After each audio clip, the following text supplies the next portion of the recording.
The Athenians were now looking for a leader who might fulfill their newfound sense of imperial glory. They found a man who seemed the perfect reflection of this new ideal. A man who would change the face of Athens forever. A man named Pericles.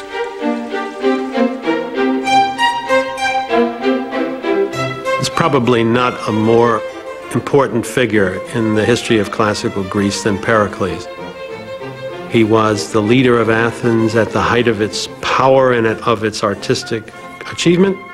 He was the figure associated appropriately with bringing Athenian democracy to its climax, to its height.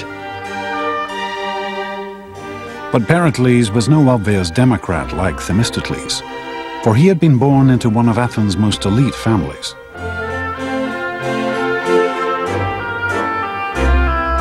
And perhaps because of his aristocratic origins, Pericles knew what the people of Athens now wanted. A city fit to rule an empire. It seems clear that Pericles had in mind to create a city whose greatness would be admired by the people who lived there, by everybody else in the Greek world, well into the future.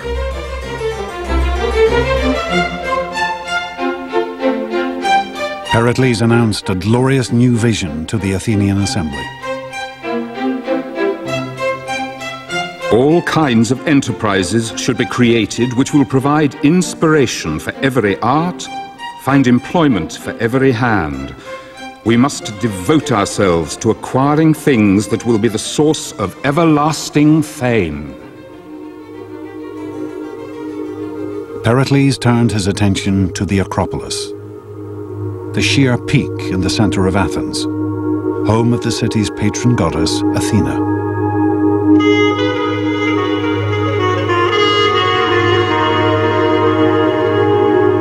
"20 years earlier, the Persians had burnt down the temples that stood here. Ever since, the Athenians had left these ruins untouched as a memorial to those killed in the war.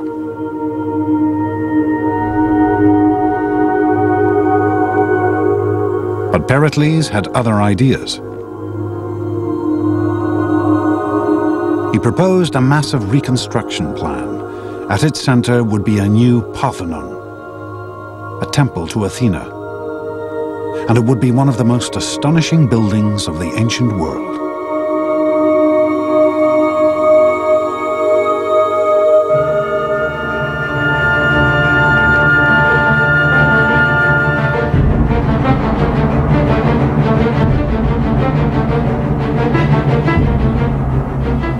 This new construction program was of unprecedented magnitude and expense. The Parthenon, in particular, was extraordinarily expensive. It was filled with all sorts of architectural refinements.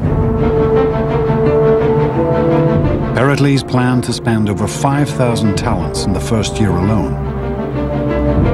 A total budget of more than $1 billion in today's terms. His project would require 20,000 tons of marble.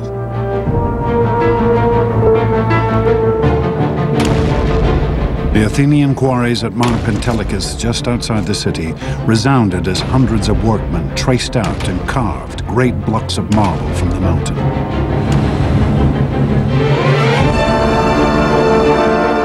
This temple would be decorated like none before.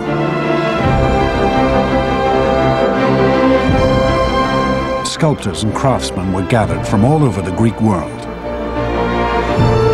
With them stood Pericles, for he treated the building of the Parthenon as his own personal project. He selected architects, he selected the men who designed the plans. Pericles was directly involved in the planning process. Some protested that he was decking out the city like a prostitute. But when the building was completed in only 15 years, his critics were silenced.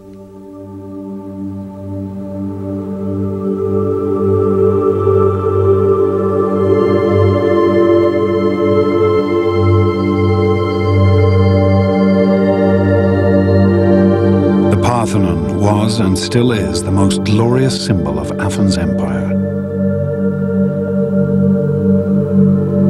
Here was the spiritual heart of the city, the mark of her wealth, power, and artistic genius.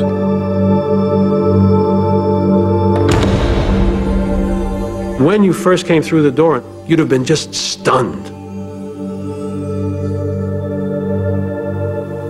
You'd have been confronted immediately by an enormous 40-foot-high statue of Athena in gold and ivory and studded with jewels.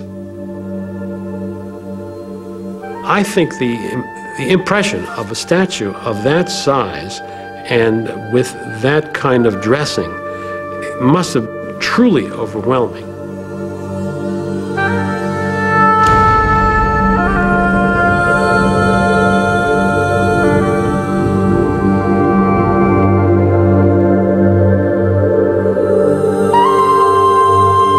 Pericles had embellished his temple like no other. Though this astonishing statue has since been lost to history, other treasures from the Parthenon have survived for over 2,000 years.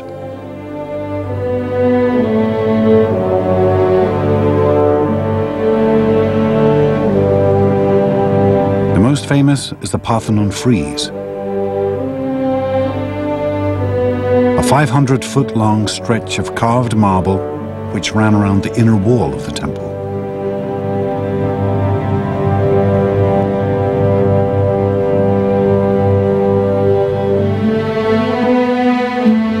The Parthenon frieze is only 2.5 inches thick at its maximum depth, and yet, in this space, the sculptors carved rank upon rank of crowded figures, a great procession of Athenians, glorious and elegant. Here, Pericles offered his fellow citizens a vision of themselves and their democratic state at the height of their glory.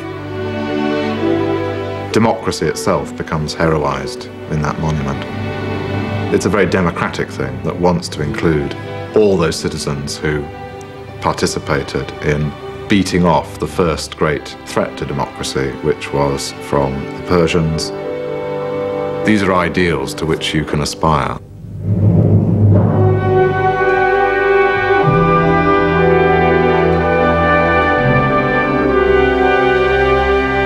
The monuments that Pericles built for his fellow Athenians still stand on the peak of the Acropolis. They remain the most striking legacy of classical Athens, an enduring testament to the achievements of the world's first democracy.